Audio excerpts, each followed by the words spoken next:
রোমের Santa Maria Maggiore ব্যাসিলিকায় Roman Catholic ধর্মগুরু pope ফ্রান্সিসকে সমাহিত করা হয়েছে। শনিবার স্থানীয় সময় 2টায় তাকে চিরনিদ্রায় শায়িত করা হয়।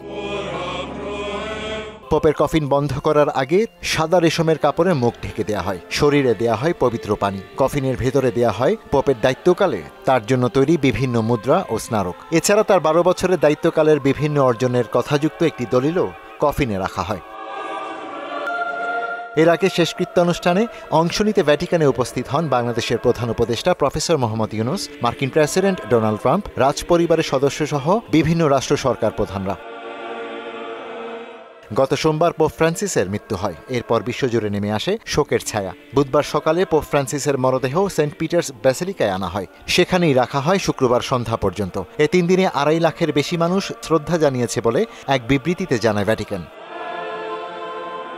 চার্চের সর্বোচ্চ ধর্মীয় ব্যক্তিদের উপস্থিতিতে এই অনুষ্ঠানে নেতৃত্ব দেন ক্যাথলিক চার্চের কার্ডিনাল কলেজের ডিন জিওভানি বাস্তিতারে। ইশতিয়াক হোসেন, মোহনা ডিজিটাল।